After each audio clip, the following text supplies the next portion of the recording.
His fortune cookies simply read, "Congratulations." Skinny dipping was his idea. He can slam a revolving door. He is the most interesting man in the world. It is the Evening Edge, Monday through Friday from 6 to 8. Will, what are you laughing at? I mean, I may not be the most interesting guy in the world, but I've got to be in at least the top million.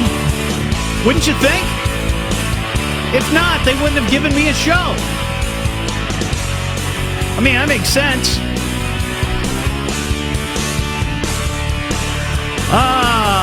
Welcome back to the show. It's been a few days.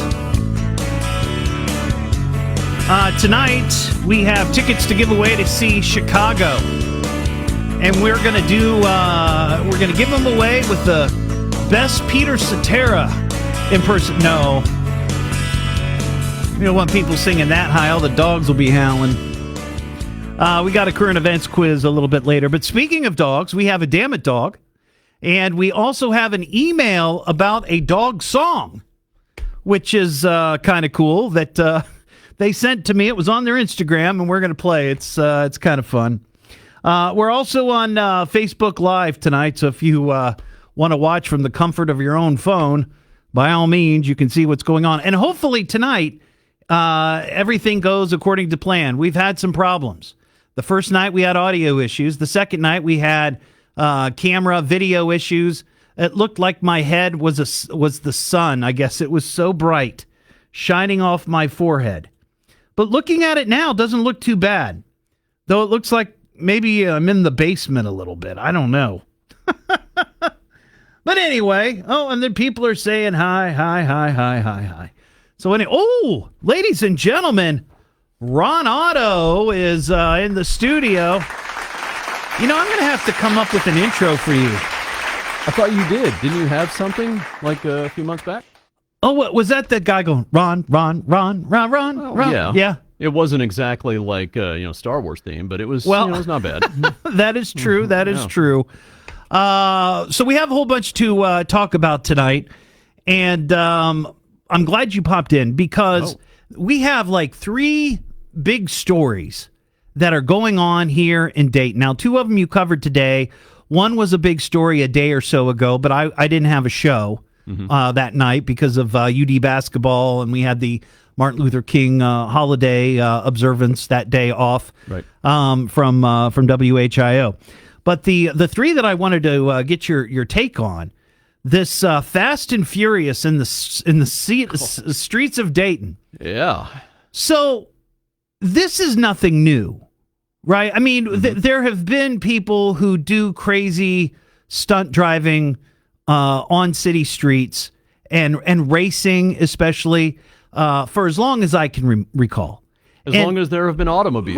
Right. And I remember as a kid growing up in Beaver Creek, hearing stories, usually at school, of people that were racing on Woodman Drive. And that was before Woodman Drive was as large as it is now. Okay, yeah. So it's not unusual for people to be out there doing crazy things. The thing that just makes this so insane is how social media is playing into this, because according to the story that I saw, and this took place Sunday morning around 1 a.m., East 3rd, South Jefferson. There's video of this. It's on WHIO.com. Is that it was organized online. There's videos not only, I guess, from people who witnessed it and were like shocked and amazed that this was happening, but also video from people who were driving. Yep. I guess that's out there. And that it was all organized. And they said, we're going to go to this place at this time, and we're going to cause all kinds of automotive havoc. And somebody from Indianapolis was arrested. So they're coming from all over.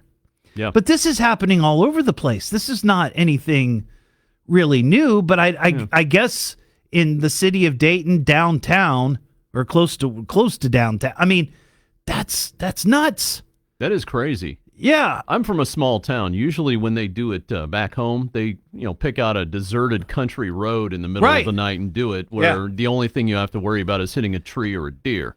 Yeah. I mean, here, this is right in the middle of, like, downtown. You could hit a building easily. Or people. And, like, that hasn't been happening a lot lately. Right. To begin with. So that's nuts, and I would be curious to know, and I wanted to talk to the listeners tonight as to what they've seen. Like, is there some place close to maybe where they live where this is always happening?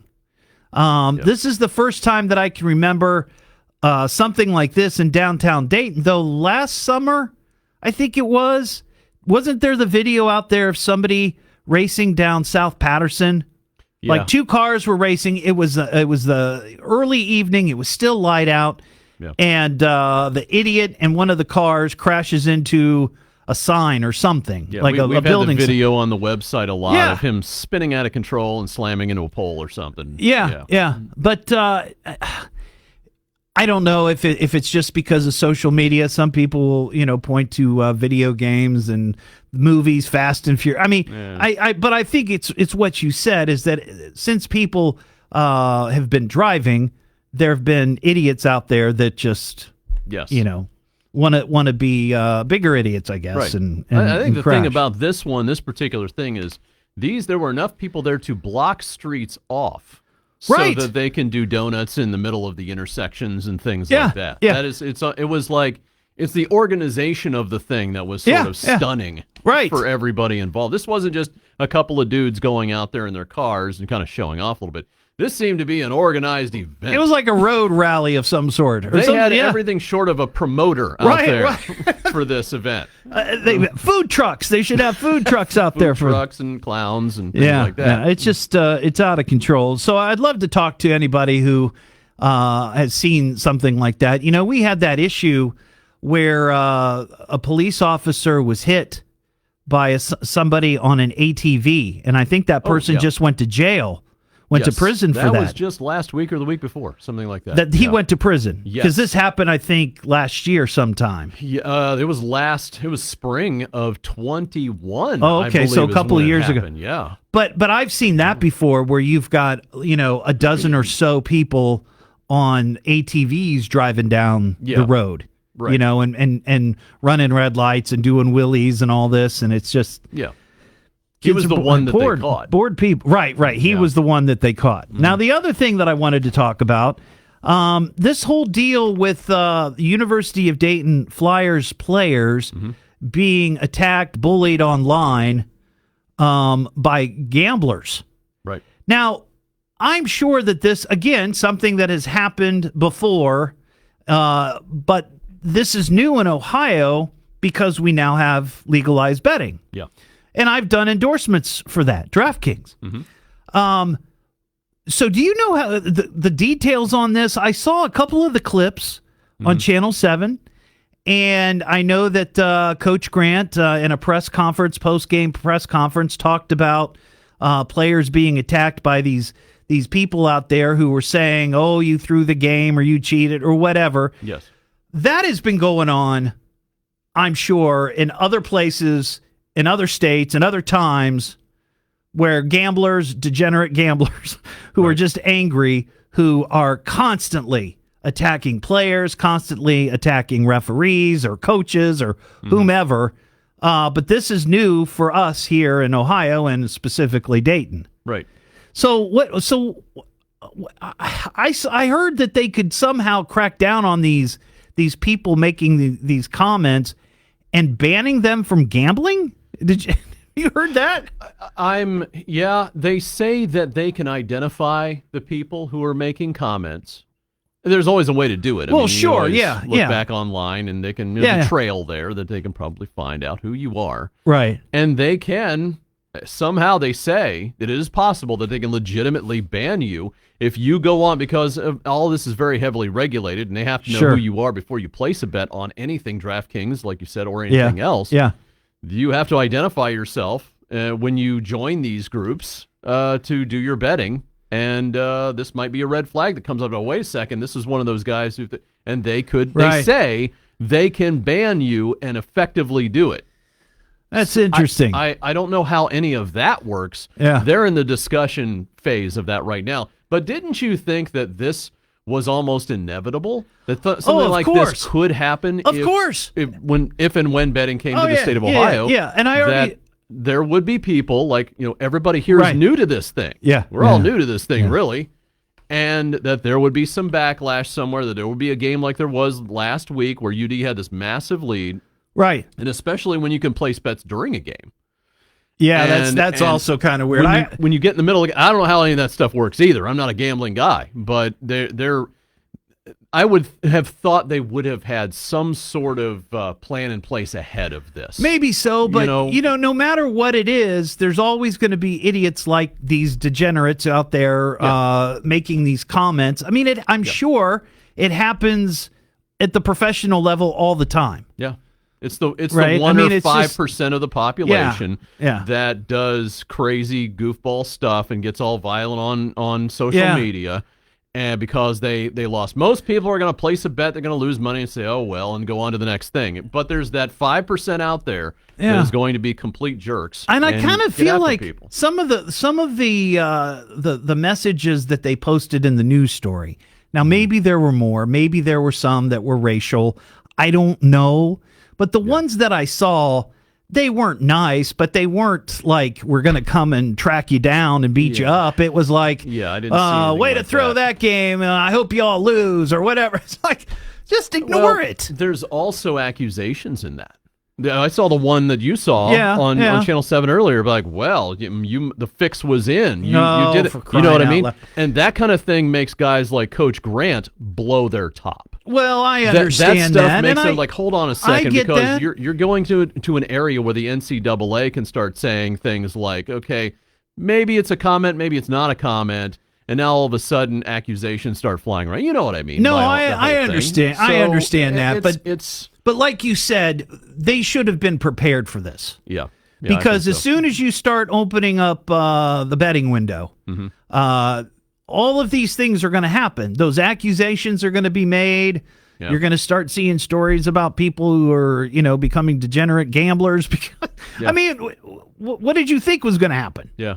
I can't wait to hear what the edgeheads have to say about this one. This is going to be good stuff. We'll see. And finally, the last thing is this story about this woman in Butler County, Butler Township. Is right? Butler Township, who had this altercation with police. Right. And the police, or the video that they showed shows her getting punched in the head. Mm-hmm. And this was all over according to, and here's the other thing. This was reported on TMZ today. Was it? Yes. Wow. So I think we have her attorneys to thank for that, but it's gone national now, right? Yes. So this is going to become a thing. This is going to become a thing. Yeah. And it was all over a Big Mac cheeseburger. Yes. In fact, a slice of cheese, from what I understand. It was a slice of cheese. A piece of cheese that was supposed to be put on the sandwich, which, according to this woman, was not put on the sandwich, led to an argument and an altercation, and then confrontation with police. Yes. Over a piece of cheese. Yes. It's things escalated. Well, there's really not much else to say then, is there? I mean, come on. Yeah. All of this over a piece of cheese. Oh, my God. I guess you could ask the question, I mean, should you, because some of these restaurants are charging you like 30 some odd cents for a slice of cheese. I mean, is that outrageous? I mean, I don't know. I mean, here's the thing. The fast food restaurant should have just remade the burger. Just make the burger. Right. It's a burger. It is a burger. Right? Yeah. I mean, you drop more burgers on the floor during the day. You do. How many burgers get totally made wrong in the kitchen you have to throw away anyway? Exactly. Just remake the burger, give her the burger, send her on her way. There you go. That's what they should have done. And I don't know if they didn't, or somebody was just being obstinate and said, I am going to call the police. I don't know. But all this over a slice of cheese. Yeah. Customer's always right. When was the last time we heard that? Well, especially when it comes to that, right? Yeah. I mean, it really is. If it's like call the police or just give this person a cheeseburger and get him out of the building, give him the cheeseburger. Who needs the aggravation? Over something like that, right? And we've all seen customers who wig out, and not saying that she did, but I'm not sure about all that. Yeah, but I know. You know, I know. it happens. All right, well, I got to fly. Thanks for stopping by, Ron. Have a good one. All right. It's the Evening Edge with Todd Hollst. Call Todd now, 937-457-1290, or message him at Evening Edge Todd. Locally grown, seriously funny on WHIO.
In my car, on the road at every turn. Oh my God, it's another one. I'm taking a beating. This road just knocks me around.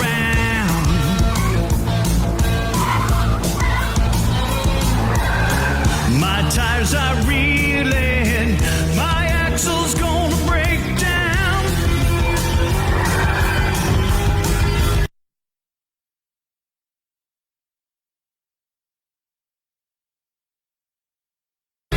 It's all out of control. Potholes that gonna rattle my soul. Good grief, my coffee just spilled all over me. Jack, get back. Think my back window cracked. I've lost control.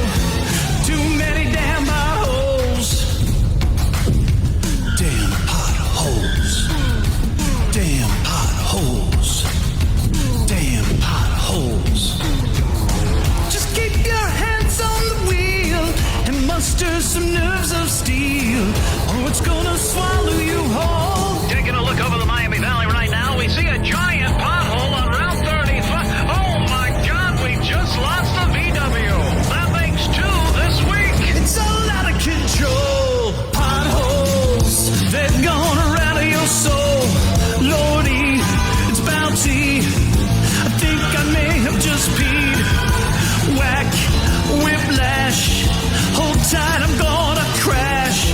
Don't lose control. Too many damn potholes. Potholes, potholes. They're gonna swallow your soul. Please take heed. They'll knock loose your goatee.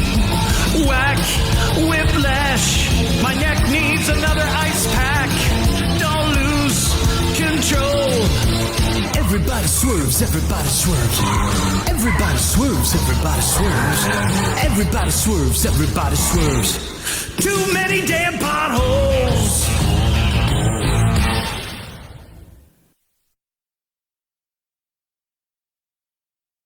Springfield, Springfield, it's a hell of a town. The schoolyard's up and the shopping mall's down. The stray dogs go to the animal pound. Springfield, Springfield, Springfield, Springfield. New York, York. It's a hell of a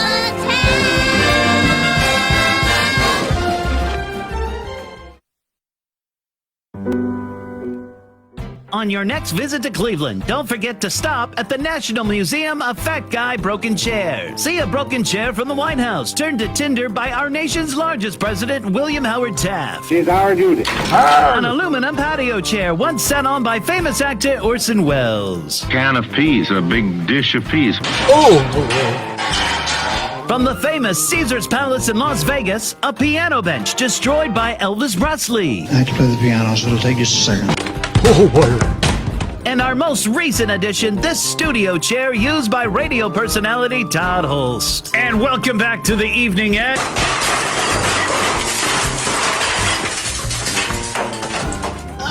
There's so much to see, so visit the National Museum of Fat Guy Broken Chairs. Open daily 2 to 4. Don't forget to visit our gift shop. Fat Guy Rotunda currently closed for remodeling.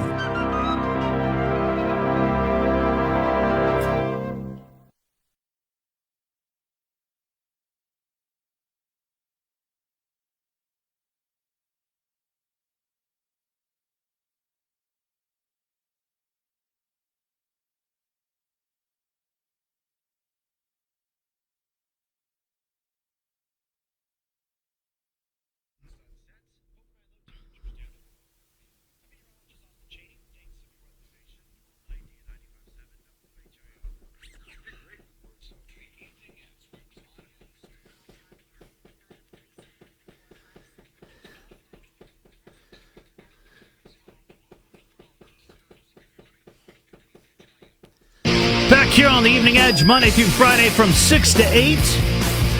Man, talking about a slew of stories. Fast and furious on the streets of Dayton. Cars racing around. Closing the streets off so they can just do donuts.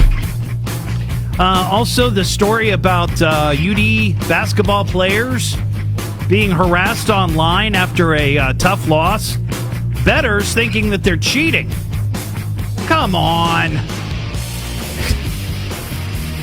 937-457-1290. It seems to me you should just ignore it, but I understand. I get it. Coaches are protective of their players. I would be the same way. Eric in Dayton. What's up, Eric? Hey, good evening there, Todd. Love your show. Oh, thank you so much. I do appreciate that. Two quick things. One is they can keep people from using the apps to gamble by shutting down their accounts with their Social Security numbers.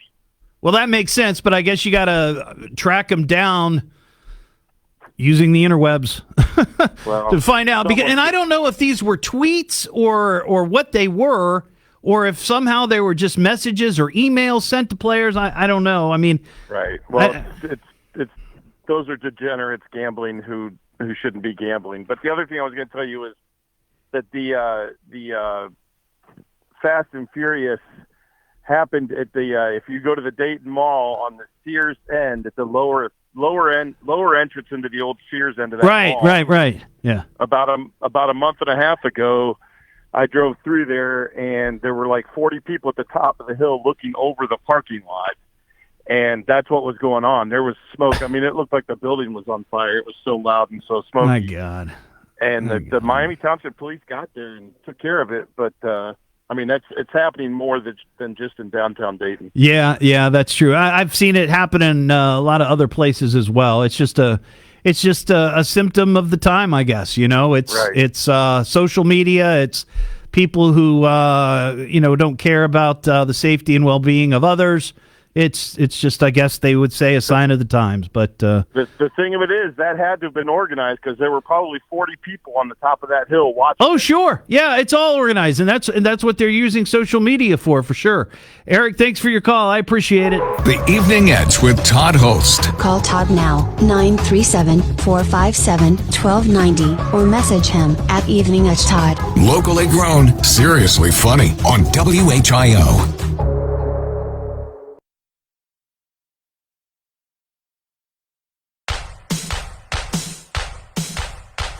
Oh, Cheez-It, you're so fine, a perfect snack for any time. Hey, Cheez-It. Hey, Cheez-It. Oh, Cheez-It, you're so fine with tastiness that blows my mind. Hey, Cheez-It. Hey, Cheez-It. Oh, Cheez-It, you're so fine. Dayton made him so divine. Hey, Cheez-It.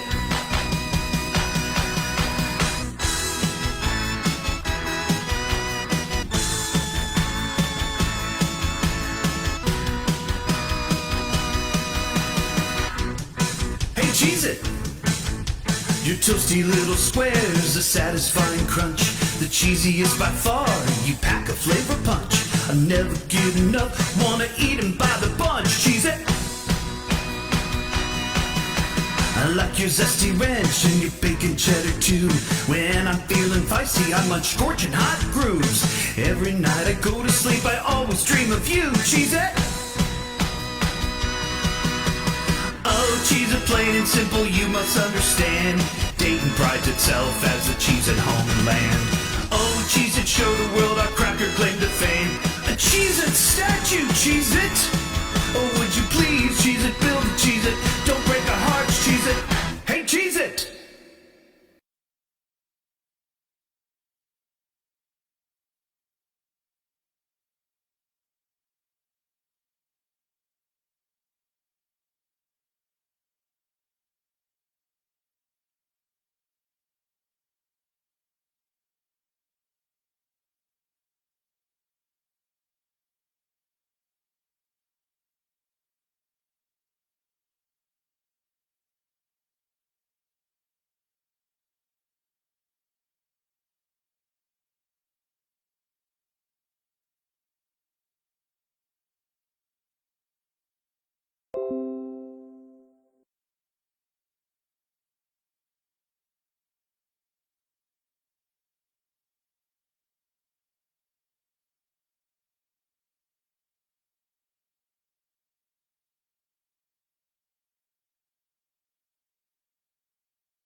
Set fire to your hair, poke a stick at a grizzly bear, eat medicine that's out of date, use your private parts as piranha bait. Dumb ways to die, so many dumb ways to die. Dumb ways to die, so many dumb ways to die.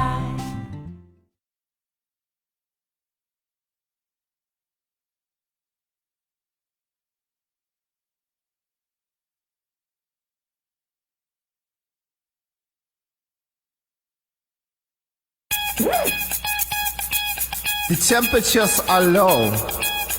Why are they so very low? It is a polar vortex. A what? Polar vortex. Oh. Polar vortex. Eh? Polar vortex. Kick it. Ha! Polar vortex. Polar vortex. Oh yes. Polar vortex. Yeah. Polar vortex. Polar vortex. I need some Gore-Tex. You're freezing my booty, my face, and my cortex. Polar vortex, you are not my buddy. I would give you the finger, but it's hiding in my snuggie. Polar vortex, go away. Polar vortex, I do not like you. Polar vortex, why are you here? Polar vortex, I hate you. What? Polar vortex, you are freezing. You're causing much coughing, much sneezing. Polar vortex, I do not crave you, but if you was on the plate, I would microwave you. Polar vortex, you are so cold. Polar vortex, you make me breathe hard. Polar vortex, your temperatures are low. Polar vortex, you suck it.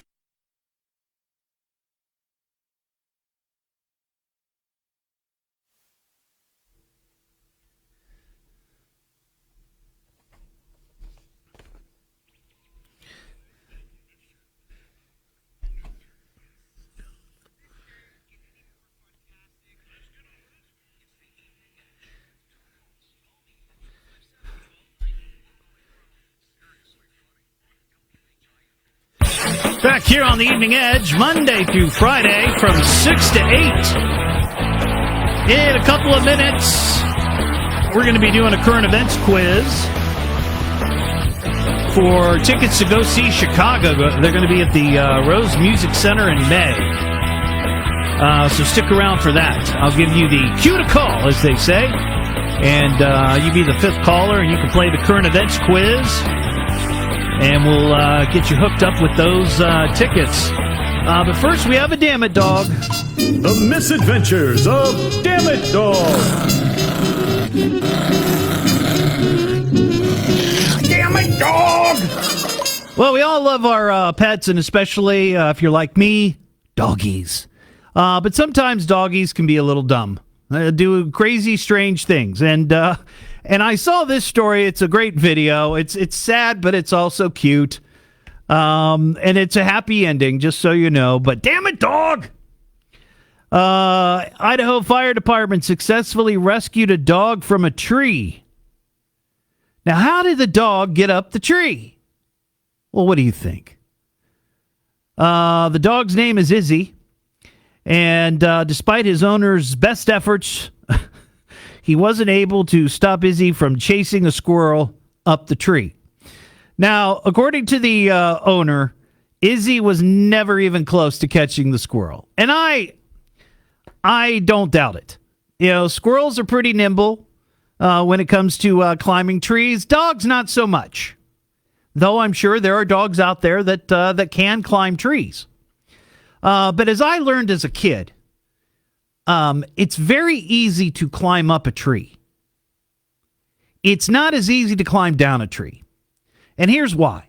Because once you get to a certain point, you're looking up generally, right? You're climbing up, you're climbing up, you're climbing up, you're climbing up. And then you get to that point, and then you realize how high you are. And that's when the fear really starts to sink in. And the two options are climb down or throw yourself out of the tree. You know, and break an arm or a leg or worse. So the picture of the dog just was so sad. He just looked so pitiful up there in the tree. The owner said the daredevil dog perhaps will not be so persistent next time in chasing squirrels. Now that story takes us to our breaking the law story. And there's a connection. Breaking the law. Down in St. Charles Parish, Louisiana, a man was arrested after he got stuck in a tree after running from the police. Cops say the deputies were called out after a report of a man sitting in a tree. This is funny. Trying to flag down drivers for help. So this buffoon was up to no good. Cops were chasing him. He managed to evade the police, I guess, on foot and ran up a tree. And then the police, I guess, lost track of him. Like, where'd he go? He must have disappeared. Well, he was in a tree. And I guess at that point they maybe stopped the search, but the guy couldn't get down. He was stuck. And started waving at passersby and drivers trying to get their attention because he couldn't get down. Deputies were able to determine that the man fled from a local business on Saturday in a car that was later found abandoned. I guess he was arrested for theft, but he he was rescued from the tree with help from the fire department. So we had a dog caught in a tree and we had a bad guy caught in the tree. I would bet both are as smart as each other. Does that make sense? Yeah. 937-457-1290. Gary in New Carlisle. What's up, Gary? Hey, man. Hey, Todd. Thanks for taking my call. Love the show for making it local, fun, and enlightening. But given the deal with this Dayton Flyers and the betting, gambling thing that's going on, do you regret promoting these out-of-state gambling organizations? Not at all. It was going to happen anyway. It's happening all over the place. It's happening all over the country. These betting sports books are actually official partners with some of the pro sports leagues. It's going to happen. It's going to happen. I mean, not promoting it isn't going to stop it. But there's nobody in Ohio is going to make out, going to take money to the bank like these out-of-state gambling organizations. So, well, you can make the same argument. Over than the local people. You can make the same argument about the racetracks. Exactly. But they're already here. Yep. Okay. That is true. All right, Gary. I appreciate it. I appreciate your point of view. Thank you for that. 937-457-1290. We have mail call. I said we have mail call. Well, the computer's not working now, so that's excellent. Back down and shut your trap. Oh, we have two of them running. For mail call. There we go. Message for you, son. You should see a fan mail. You got a message. I got your letter. Amazing what you can accomplish by mail. Congratulations, Skippy. You've got mail. My goodness. If you'd like to email me, eveningedgetodd@gmail.com, or you can hit me up on the social media, Facebook, Instagram, Twitter, @eveningedgetodd. Hey, Todd, did I see you at Blackstone in Beaver Creek on Saturday night? Did you like it? My husband and I were there for the first time. Quite the experience. Love your show, Carrie, in Beaver Creek. Yes, I was there. We went out to dinner with some friends, and I'd never been there before. Now, if you haven't, Blackstone is in Beaver Creek. It's at like by the Fairfield Commons. I forget. It used to be like Don Pablo's, I think. It was a big Mexican restaurant. But anyway, it's now Blackstone. And it's interesting because they give you the option, and most people do, I guess, take this option, to cook your steak at your table on this hot rock. They bring out this square hot rock that is like 750 degrees. And it's on a tray, and they bring you the raw meat. They bring you this block of, heated rock, and then you cook your steak there on the rock. And it only takes a minute or so to cook the steak.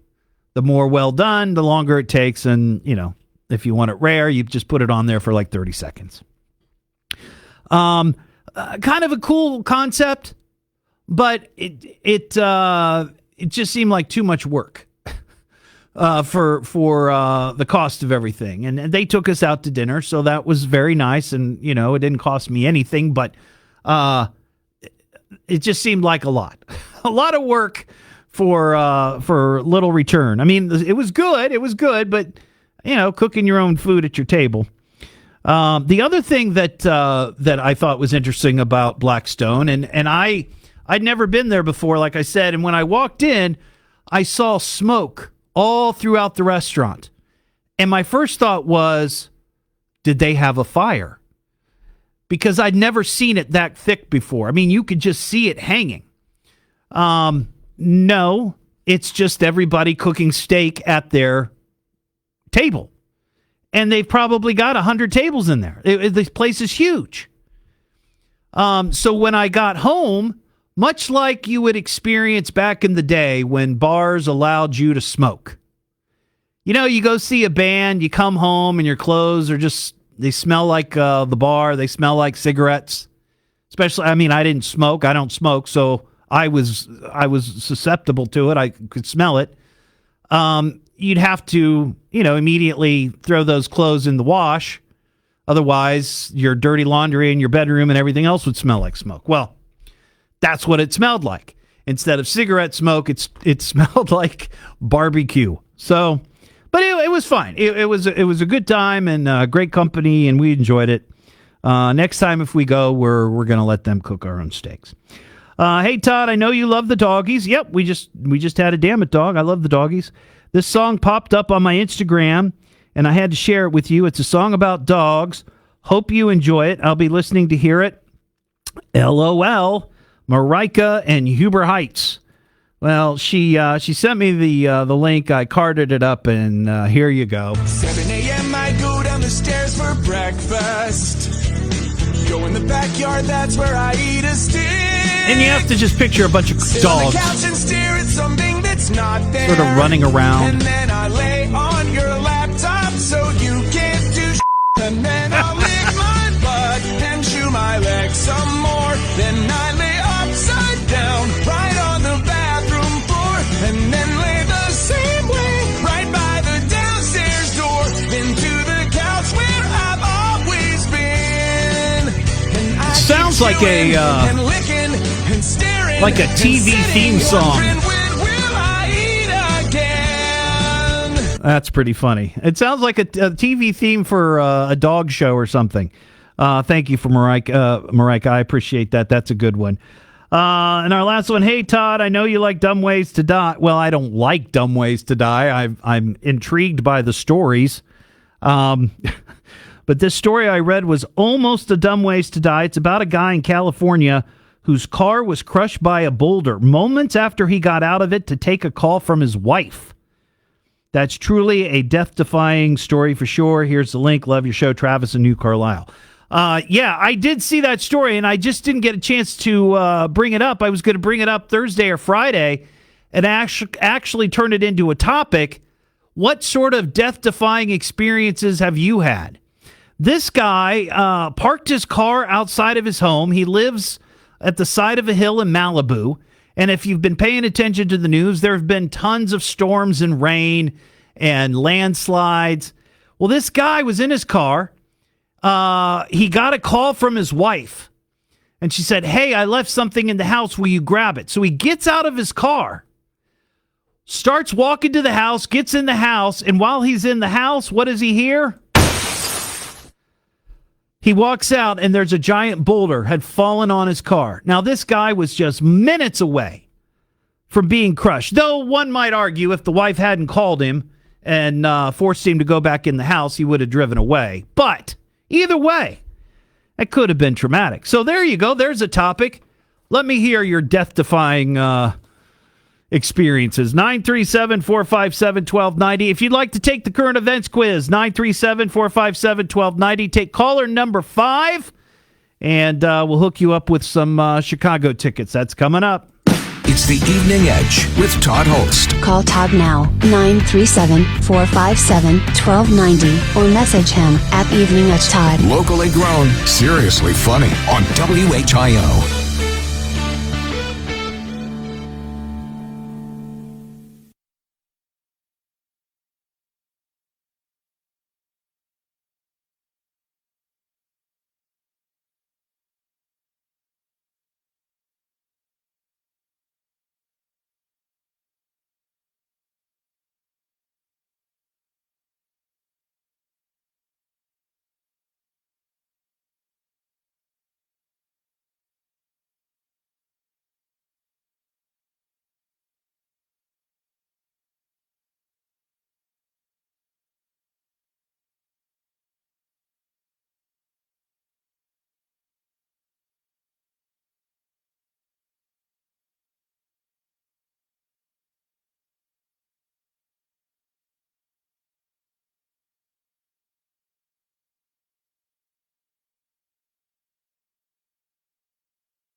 What makes a great chef? Well, training and technique, of course, plus a great love of food, a generous personality, and the ability to invent hot chocolate truffles. Meltingly addictive hot chocolate truffles.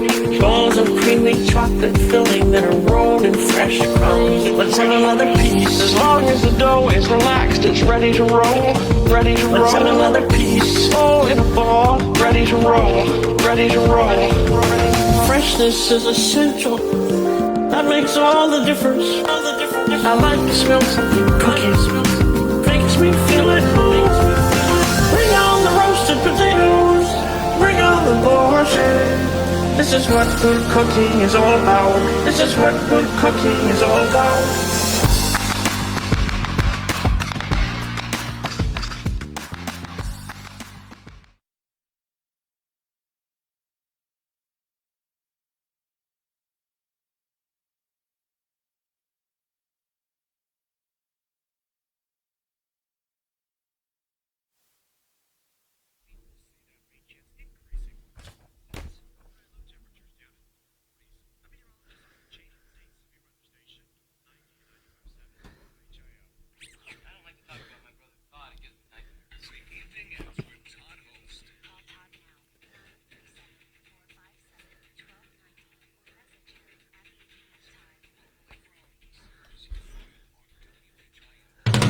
Here on the Evening Edge, Monday through Friday from 6 to 8.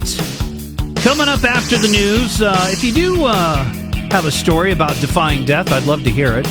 We just had the story of the guy who got out of his car moments before it was crushed by a boulder in California.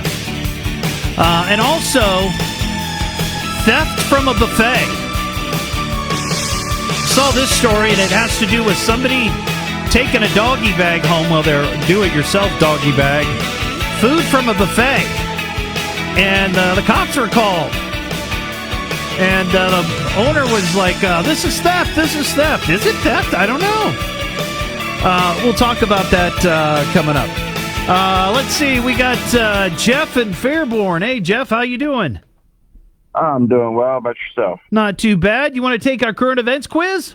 Yes, I do. All right, let's get it going here. Listen, everybody. It's the Evening Edge Current Events Quiz. Pop quiz, hot shot. Can you answer the question? I bet you think you're pretty smart, huh? Now, here's your host, Todd Hollst. Thank you very much, Norm Kelly. Jeff, tonight you are competing for tickets to go see Chicago. They're going to be at the Rose Music Center in May. Right. Now, I was joking earlier. I'm not going to make you sing like Peter Cetera, unless you wanted to, but I'm not going to make you do that. Probably not a good idea. Tonight's current events quiz is actually a Florida Man themed current events quiz. Uh-oh. Okay. I hope I heard it. Okay. Do you know how the current events quiz is played, by the way? I give you 3 questions, 3 possible answers, and the answer is always... Always see. There you go. All right, here's question number uno. Two Brevard County, Florida men were arrested after police saw them driving with what? A, 2 live alligators in the back of their pickup. B, a dozen marijuana plants in their back seat and a bumper sticker that read, "Don't get angry, get high." Or C, a cardboard license plate that read "stolen tag." Oh, that's a good one. That would be C. You got it, yeah. Now, I could see if your tags get stolen, maybe for a day you write "stolen tag" until you could get back to the DMV, right, to take care of it. But here's the problem. These guys were also wanted for multiple robberies. So my suggestion is if you're a criminal out there, don't try to draw any more attention to yourself by making a cardboard license plate at home. Right? That's probably not the way I'd go. Yeah. All right, here's question number 2. An Okaloosa County, Florida man was arrested after police say he did what while trying to steal a car? A, he accidentally called 911 during the theft. B, after hot-wiring the car, he immediately crashed it into the owner's house. Or C, he shot himself in the leg. Oh, wow. Shot himself in the leg. You got it. Yeah, not sure how he did that. I guess if he was trying to hotwire the car, and I don't know if you really can hotwire cars anymore like you used to. In a hurry. Yeah, he was in a hurry.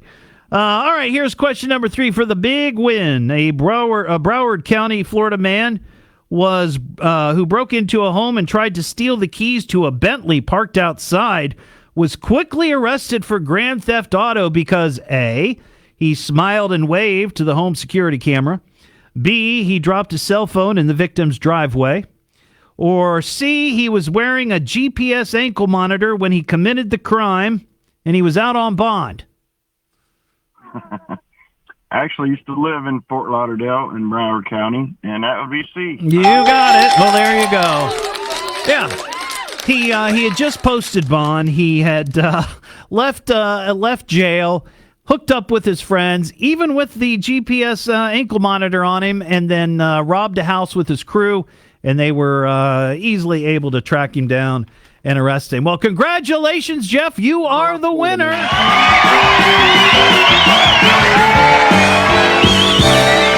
Hang on the line and we'll get your details, okay? Excellent. Thank you. Sure, and there you go. That's how you play the current events quiz. 937-457-1290. Karen in Butler Township. What's up, Karen? Well, I got to have my thing paused. Alexa? What? Pause. I had to tell the lady to pause. The so you could hear lady. me. Alexa's Well, no whoever lady. She is. I mean, she's not the smartest thing on the block sometimes. But I do have a comment on what happened. Okay. With the hamburger deal. Oh, yes, the woman who complained gosh. about the cheese, Well, slice of cheese yeah. or something. Number one, it was an argument. Right. And yeah, they could have gave her a new hamburger with cheese on. I heard you say that. Yeah. But on the other hand, she could have just said, could you please put a piece of cheese on that hamburger because you forgot to put it on? Well, then, they film everything. Somebody's always got their camera. So here comes the police. Don't resist arrest. Well, I understand Just that. tell your story. I agree. I agree. Just say, we had an argument over a stupid piece of cheese, and the national news makes me the maddest of anything because they want all of our police to look bad. I got you. Naturally, they're going to put it on national news so they can show this policeman what he was doing. I got you. So I knew it was going to be on the national news. The last thing I'm going to say, I just fell at Sam's Club Friday evening because they hadn't salted the parking lot where you walk across. And I've got on my arm, I've got a bruise like 5 inches long. And all I did when I went in, I told the girl, I fell in your parking lot. You really need to put salt on it. Mm-hmm. I've got a grandson that's a nurse practitioner, so I had him look at it. Mm-hmm. I let it go at that. He said, it looks like a bruise. I said, fine. I really, truly, I could have said, ooh, I want money. I just fell in your parking lot. And it's all about the money. I got you. I got you. Karen, I hear you. I got to go. I got the news here. But thank you for your call. I appreciate it. Ooh, Karen was on fire, wasn't she? It's the Evening Edge with Todd Hollst. Call Todd now, 937-457-1290, or message him at Evening Edge Todd. Locally grown, seriously funny on WHIO.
some of my songs I have casually mentioned the fact that I like to drink beer.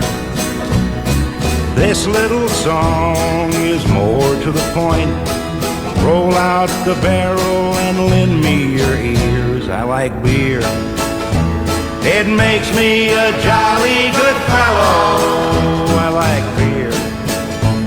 It helps me unwind, and sometimes it makes me feel mellow. Makes him feel mellow. Whiskey's too rough, champagne costs too much. Vodka puts my mouth in gear. This little refrain should help me explain. As a matter of fact, I love beer. Yes, he likes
Why can't you accept me for what I am? Why? Why? Why?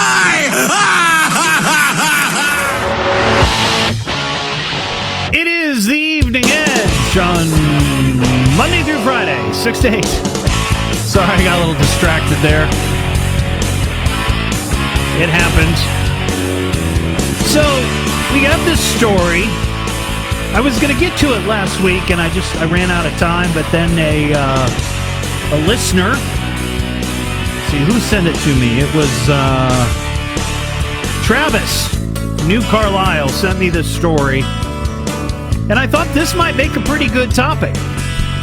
Conversation. This California guy who parked his car outside of his home on the side of a hill in Malibu.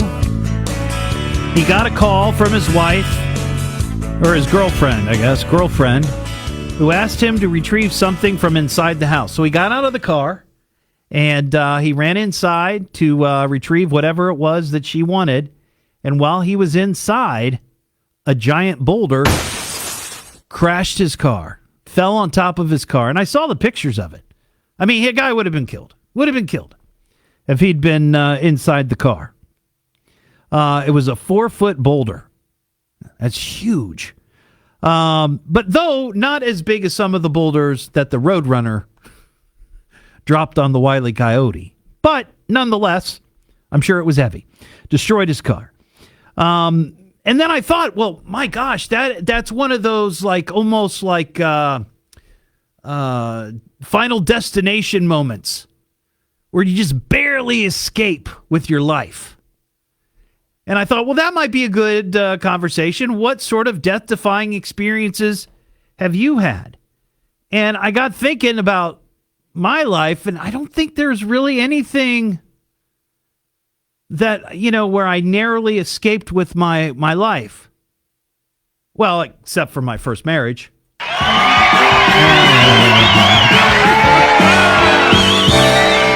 No, I'm probably partially kidding. Mike in Springboro. What's up, Mike? Hey, how you doing? I'm good. I'm just getting ready to go into Cracker Barrel, but I have a story I haven't really shared with anybody. Oh, let's hear it. I was in the Air National Guard, based out of Columbus, and we went to Rhein-Main Air Base every year for summer camp. And Rhein-Main is in Frankfurt, Germany. Mm-hmm. And of course, we drank a few beers over in Germany. Mm-hmm. And a whole bunch of us, like about 5 or 6 of us, got an afternoon off. So we took the base bus to the rear gate, and we're going to go to this little German town right close to the back gate and drink a beer, sure, a German beer. So we take the bus to the gate, go through the gate, and then we have to hoof it for maybe a mile or so. And so we're walking along, and we come to this great big, long, sweeping bridge that went over train tracks, and it was going to be like a real long extra walk. Sure. So we cut across the train tracks. There was an opening in the fence, and there was 5 or 6 different sets of tracks. And so we look left and right, and we go across the tracks, and we get to the last track, and we hear a noise, and we all turn around. Oh, no. And 2 tracks back was a high-speed train going so fast that when we turned around, we saw it, I swear to God, on the horizon. It was going that fast, and we were on those tracks probably 5 seconds before that. Oh, my gosh. And there had been nothing you could do. Oh, there would have been 5 of us or 6 of us dead. Sitting ducks. And I'll tell you what we did. We then walked over, got on that big sweeping curved bridge that went over the tracks, and went back to the base and said, yeah, we don't need beer. It's not worth it. And we were 5 or 6 seconds away from death. Now imagine this: if you had gotten over the bridge. I mean, I know you got over the bridge with no problem, but let's say you gotten over the bridge and the trains didn't come. You weren't even aware, right? You get to the bar. You guys have some beers, and beer in Germany a little bit stronger than Budweiser or Miller Lite, right? No headaches either. Right. But maybe you have 1 or 2 or 3 or whatever, and you're a little tipsy, a little inebriated, and you're walking back, and then you try to cross the tracks with the speedy trains. It would just be 1, 2, 3, 4, 5. That's what would have been. I saw a video years back of a girl that stepped from a train station out in front of a train, and it bounced her 175 feet or so. Yeah. I mean, she was gone. Yeah. They said all her bones were just mush. Ugh. But man, that could have been you guys. So yeah. I'm sure you probably didn't take that bridge the next time. No. We're very respectful of train tracks. Yeah. And even here. Yeah, you got to. I appreciate. We were shaking. Okay. We shook for a half a day. All of us. Oh, sure. I would imagine. I would imagine. I appreciate your call, Mike. Have a good one. Glad you're safe. Missy in Bellbrook. What's up, Missy? Oh, hey there. So earlier you played a song from a listener with the dogs. You know, and you were thinking that it sounded like a theme song. Yes.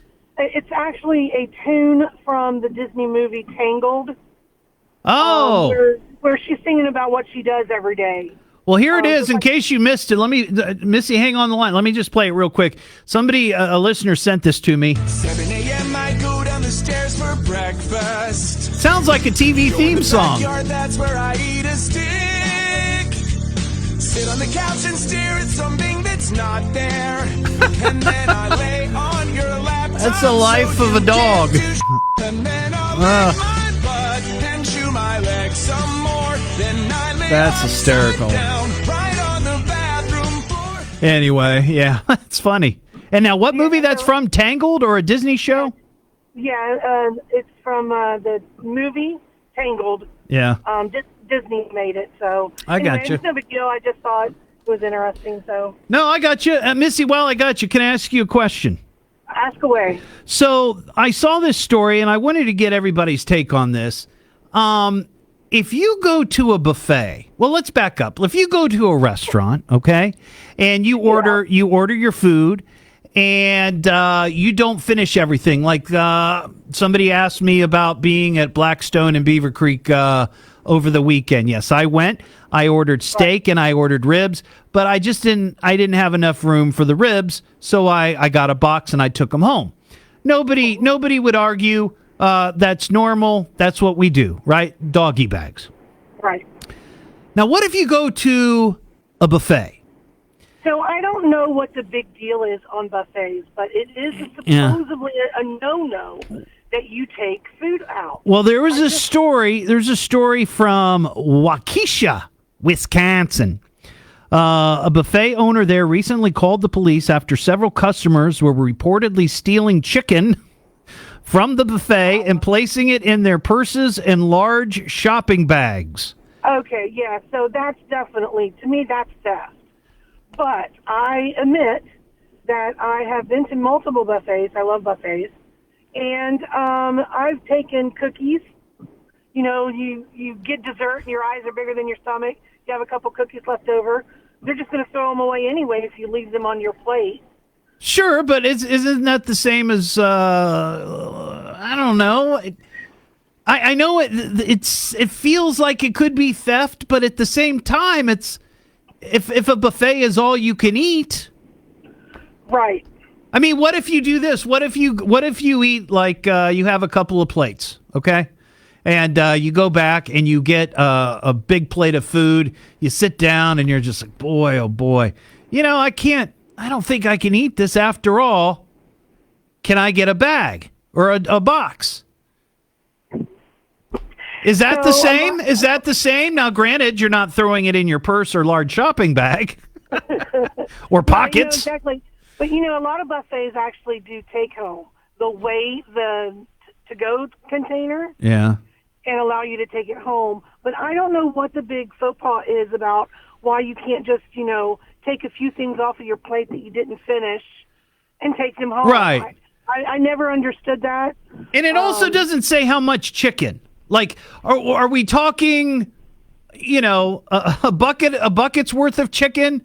That, to me, that's a little much, right? Right. But if you've got like if you go up and you're getting a couple of pieces of chicken and you're just chowing down on the chicken and you've got a couple of wings left or you got a leg left, you know. But I'm sure it was more than that. But what's that level? Like, what's the number before it becomes theft from a buffet? Well, and that's such a good question, and I think it all depends on the manager. Yeah.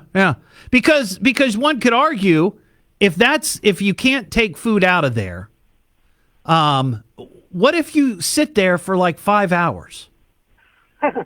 And just and not necessarily that you are constantly eating, but you go up, you have a plate, you got some food left, and you just kind of sit there and you sort of meander and loiter or whatever, and then you go up and you get some more. I mean, you could spend the whole day at a buffet for like $10 or $12.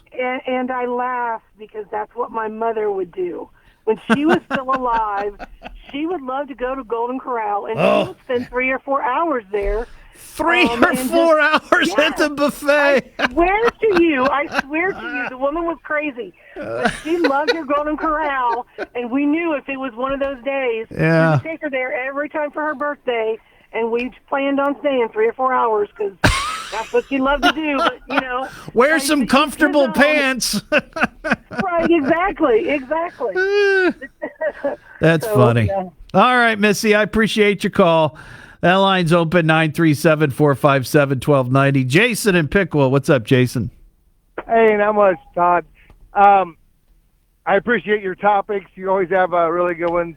Thank you. Yeah. The topic I wish to cover is near death. Okay.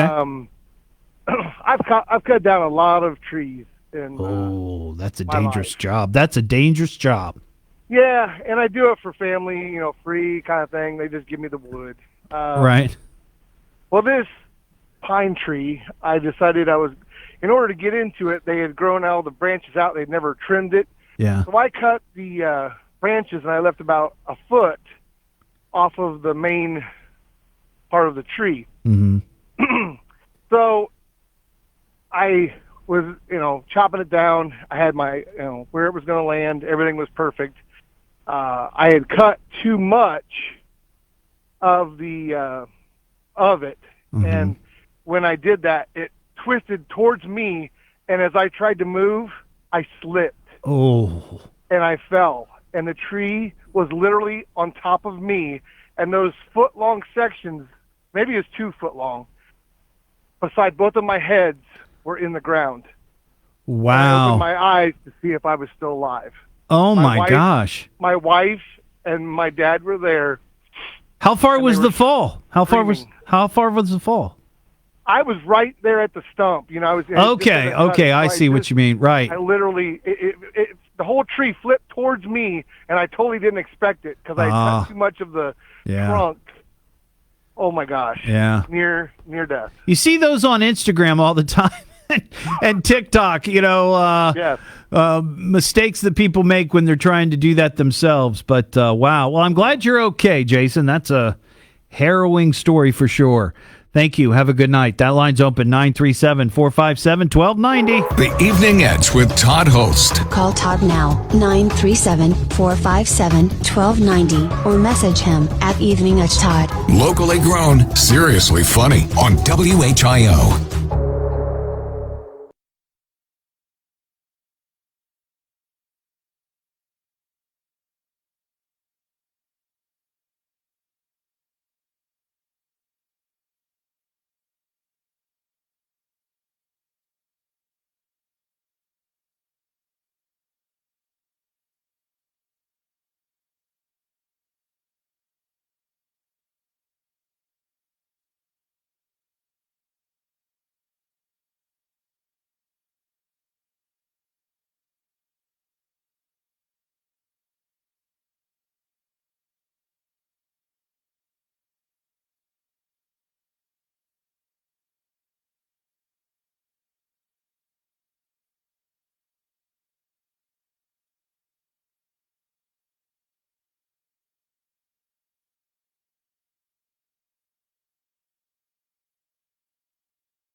I now declare this idiot convention open. To the Idiot-mobile. You idiot. You're an idiot. A stupid idiot. He's an idiot.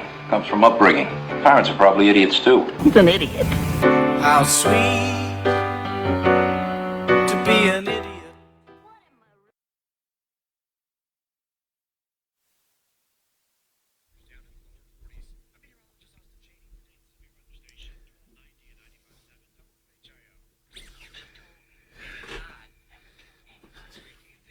It's true.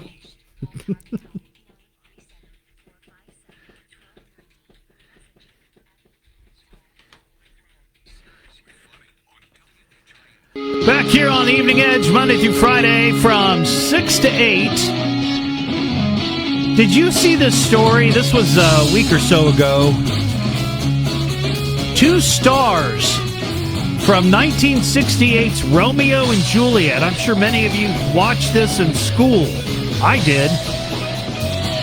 They apparently are suing Paramount Pictures for more than $500 million over a nude scene that they shot in the film when they were teenagers. The actors, Olivia Hussey, is that her last name? Or Hussey? Hussey, Hussey. She's now 71, 15 when she filmed the movie. And Leonard Whiting, who's now 72 and was 16 at the time, filed a lawsuit in Los Angeles County Superior Court alleging sex abuse. They say that the director promised them that they would wear flesh-colored undergarments in the bedroom scene, which you had to get your parents' signature to watch in high school. However, on the morning of the shoot, the actors say they were told they would only wear body makeup and that they would not show nudity. But in the final film, you see the male actor's buttocks and the woman's bare breasts. So now they're saying 50 years later that this was child porn. They're suing for emotional damage and mental anguish. For decades, they've suffered this.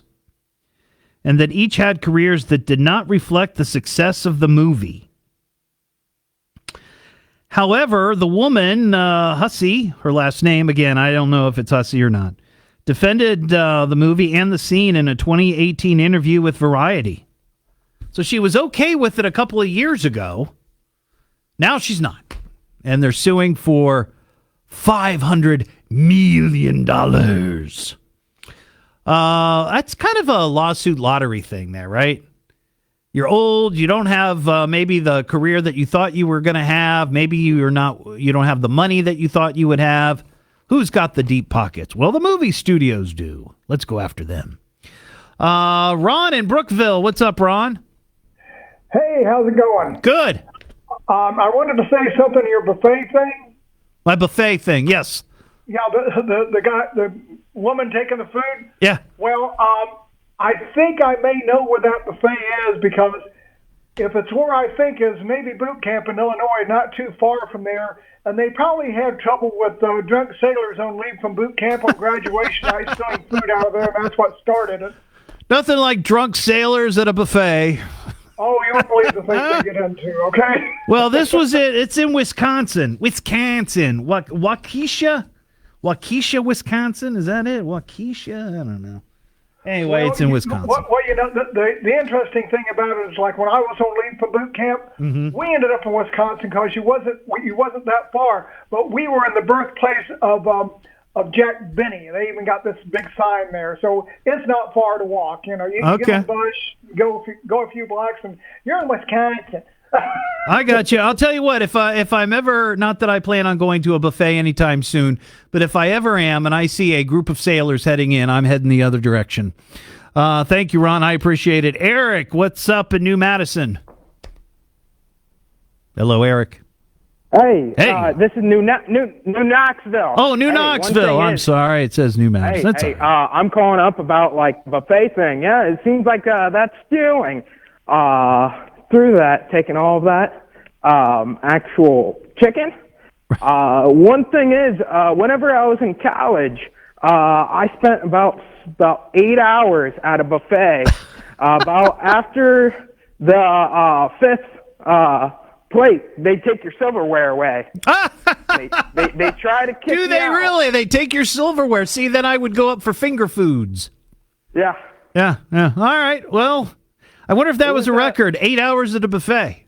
Yeah, that was during college where I was just studying and sure. Well, that makes sense. Homework. Yeah. All right. I appreciate it. Thank you. Think about that. You're at college. You're studying. Instead of going to the coffee shop, you just go to the buffet so you can just graze all day. That's actually a pretty good idea when you think about it. I mean, college students have no money. Sometimes they have the meal plan, but the meal plan isn't that great. So you find the local buffet and you just chow down. It's the Evening Edge with Todd Hollst. Call Todd now, 937-457-1290, or message him at Evening Edge Todd. Locally grown, seriously funny on WHIO.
a public service announcement from the Alliance of American Bubble Wrap Manufacturers. Today is National Bubble Wrap Appreciation Day, and the Alliance of Bubble Wrap Manufacturers would like to take this opportunity to talk about bubble wrap safety.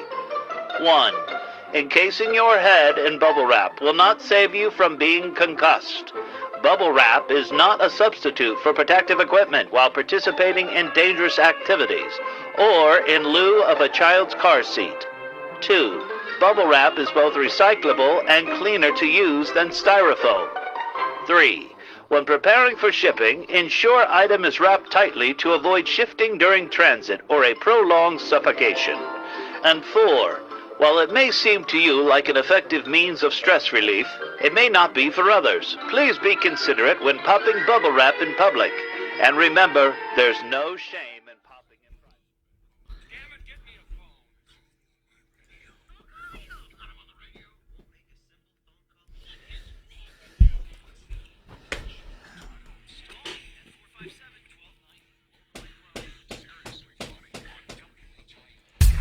Back here on the Evening Edge, Monday through Friday from 6 to 8. I haven't mentioned this since the beginning of the show. We're actually live tonight on Facebook. I think I'm going to start doing that most nights. Unless I'm having a bad hair day or I didn't shave and I look like a homeless goon. That happens. But anyway, you can watch on Facebook. I think we've got it all sorted out. I feel content with the way things are set up. I wanted to give an update on Cheez-It.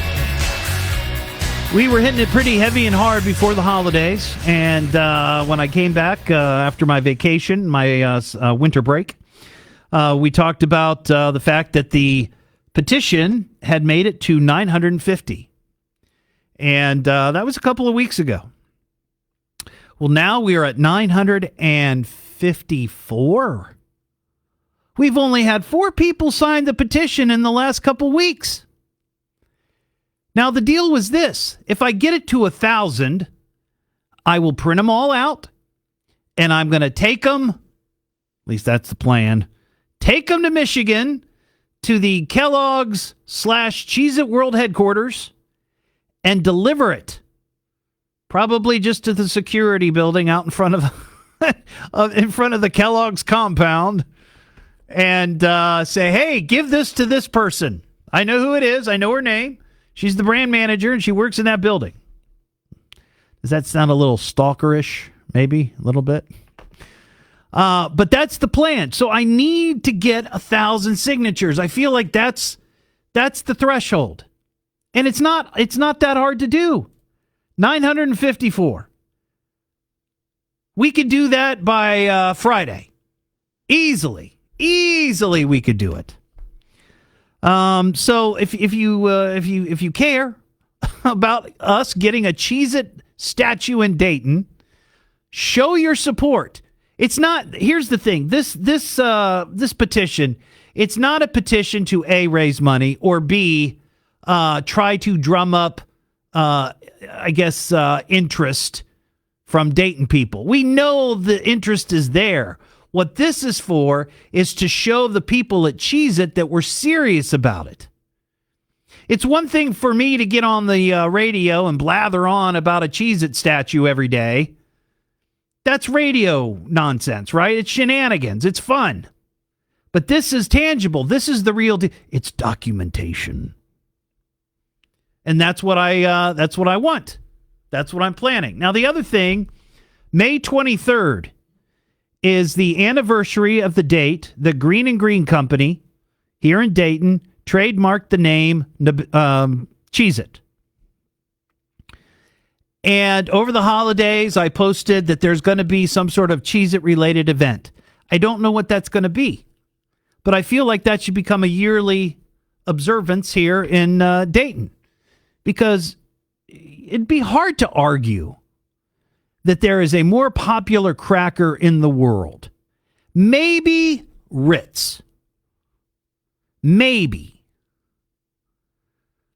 But what, saltines? Captain's wafers? I don't know. Cheez-Its. Cheez-Its. I bet there are more Cheez-Its eaten every year than any other cracker on the planet. So I just feel like this is something that Dayton should, sort of gather around and prop up. And a statue would certainly help that. Also, an historical marker would help that. And I've reached out to the folks at Carillon Historical Park and Dayton History and hoping that they will be our sponsors. We'll see. Haven't quite had the conversation yet, but slowly we're getting there. This is like an uphill battle. This is going to be this is my life goal. My life goal is to get a statue or some sort of historical document or marker about Cheez-It in Dayton. That's my goal. So go to my Facebook page, Evening Edge Todd or Todd Hollst. That's my private page, but it's public. And you can find the petition, the link to the petition. You just go and you sign it. You don't have to comment on it. You don't have to pay any money, nothing. You just sign your name. If you want to comment, that's great. There's great comments. Like Tim writes, get Cheez-It statue. Kim says, my favorite cracker. Sarah says, Dayton deserves all the notoriety it has garnered. Please sign the petition. Mike says, get her done. Charles says, my wife's grandmother used to work for Sunshine Biscuit Company. See, people have a personal collection, a personal connection. Maybe they have a Cheez-It collection as well. I'm slowly but surely starting to build one. But so just head over to my Facebook, find the link. It's right there on top, and you can sign it. We have some Florida Man stories. Florida Man shines with every single crime, stupefying and delicious. Some might even think fictitious. Florida Man is always ambitious. In fact, we have a trifecta of Florida Man stories tonight. The first one comes from Sunny Isles Beach, Florida. A man was arrested after stealing a Ferrari worth a couple of $100,000 from the Ritz-Carlton Hotel there in Sunny Isles Beach. Cops say the 27-year-old suspect pulled up to the hotel in a stolen Mercedes-Benz when the Ferrari apparently caught his eye.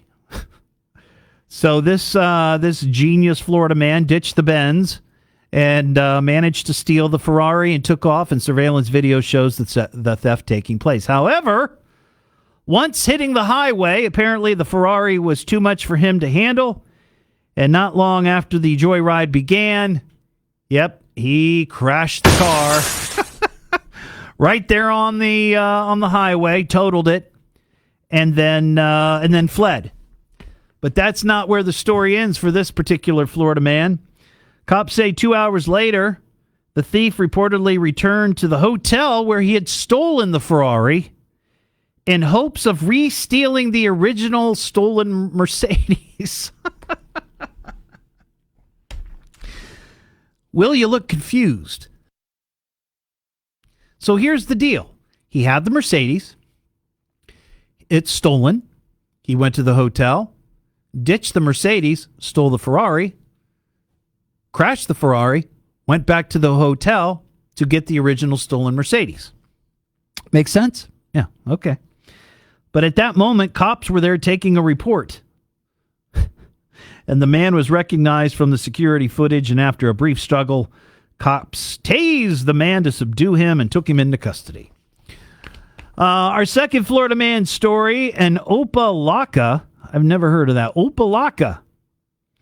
Florida man was arrested after cops say he beat another man with bricks after the victim refused to let the attacker take a hit from his crack pipe. Oh my God.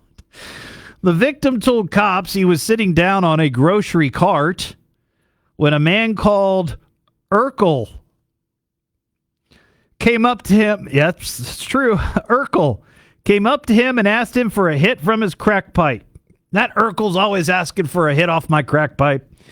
The victim said he refused Urkel's request and told the attacker if he didn't stop asking, he would break the pipe himself and neither would be able to use it.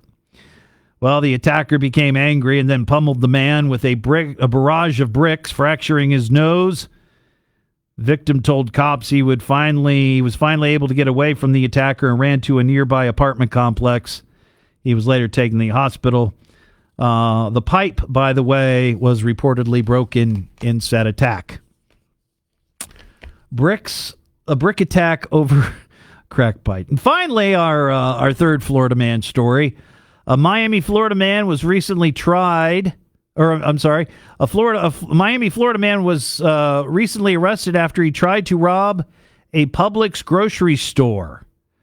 Cops say the suspect entered the store and handed an employee a note that said he had a gun and wanted money. The employee pretended to help another employee, but instead called police for help. The man left the store, but cops caught up with the man a short time later. It turned out that the supposed gun was really a black stapler. I guess if you have a stapler in your pocket, your coat pocket, it might look like a gun. But all he had was a stapler. And he was charged with robbery. So there you go. There's your trifecta of Florida Man stories. 937-457-1290. It's the Evening Edge with Todd Hollst. Call Todd now, 937-457-1290, or message him at Evening Edge Todd. Locally grown, seriously funny on WHIO.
Back here on the Evening Edge, Monday through Friday from 6 to 8. A couple stories that I didn't get to earlier. We were talking about Fast and Furious in the city of Dayton. I'm sure you've seen the video. It's on WHIO.com. They're going to show more of it tonight on Channel 7 at 11. But they shut off a part of, what was it, like East 2nd? Is that right? Hang on. Oh, East 3rd. East 3rd and South Jefferson. They actually had cars that blocked off the intersection, so these people in these fancy Fast and Furious cars could do donuts in the middle of the intersection while waving a flag, and also partially standing with one leg in the car and the other leg outside the car through the passenger window. Brilliant people. But speaking of fast cars, Chevy, and I know we have a lot of Corvette lovers here. They have a brand new Corvette, the E-Ray. It's a gas-electric hybrid. It can go from 0 to 60 in 2.5 seconds. It can do a quarter mile in 10.5 seconds, and the car is going for $104,000. Crazy. You seen that guy lives in Kettering, down on, what is that, Wilmington? He's got all those Corvettes. I know that guy. He used to call radio stations all the time. Yeah. He's got, and they're all out in front of his house, or not his house, but like in his garage. He's got like 8 or 9 of them. Yeah, it's a weird situation. 937-457-1290. I got a question for you, Will. So I'm not gonna. You get one guess. One guess to the answer to this. One guess. A South Korea woman is going viral because she spent $60,000 on plastic surgery in order to look like whom?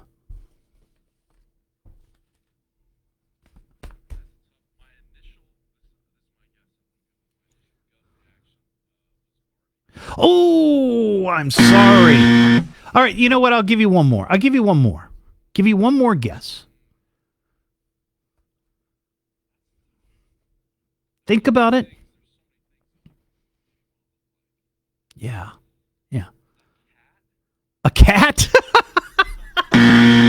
You must have seen my show prep. I've got a story about a guy in Japan who paid $15,000 to have a costume made of a collie. So he could be a collie around the house. No.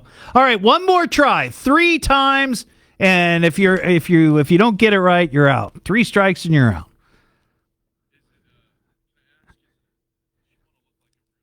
It's a person. Yeah. Oh, that would have been a good guess, but no. This woman has spent $60,000 and undergone 15 surgeries, including breast augmentation, a Brazilian butt lift, cheekbone surgery, and several nose jobs to look like none other than Kim Kardashian. What a waste of money. I think we have, let's see here. What a waste of time and money. They certainly were a waste of money. This is a waste of money. It's a total waste of money. That's a waste of money. It's a waste of money. It's a waste of money. It's a total okay, waste we of get money. it. It's a waste of money. It's a waste of money. Yeah, it's a waste of money. I can't imagine anybody spending that much money to look like one of the Kardashians. I mean, I think they're attractive, but you're never going to look exactly like them. Not even close. $60,000. 60 money to burn, I guess. So, yeah. We also have an Ohio man story. We just had a bunch of Florida man. He's Ohio man, causing chaos is his plan. Breaking all the laws, on the run from dusk to dawn. Well, this happened in North Royalton, Ohio, and we've had a number of Ohio man stories from North Royalton. An Ohio man was arrested after cops stopped him for having expired license plate, but that was just the beginning of his troubles. During the stop, the man complained to police that his brother had just forced him to watch Die Hard. And apparently he was distraught. The man was also reportedly wearing slippers while driving, which I think a lot of people probably wear slippers. I wear flip-flops sometimes when I drive. They say you shouldn't, but I do. I like defying death. And he said he had downed several White Claw drinks before driving home. Well, there you go. He also had an open container in his car, an open White Claw. But, I mean, Die Hard, I haven't seen that in a long time, but that doesn't seem like torture to see that, right? But that's probably. But there you go, Ohio Man. But that sounds like something Florida Man would do. Why I want to do Ohio Man as a feature, because you can completely, imagining a Florida man getting stopped and saying, But anyway, I'm just going to go ahead and close things up here, I think, okay? All right, well, thanks for listening tonight. Thanks for watching on Facebook, if you were watching on Facebook. We will be back tomorrow night just after 6 o'clock here on WHIO. You can find the podcast at eveningedgetodd.com or all of the other platforms where you find your favorite podcast. It's on Stitcher. It's on Apple Podcasts. It's on Google Play. It's all over the place. And you can also find me on social media at Evening Edge Todd. I'm on Facebook, Instagram, and Twitter. Have a terrific Wednesday night, and we'll talk to you tomorrow.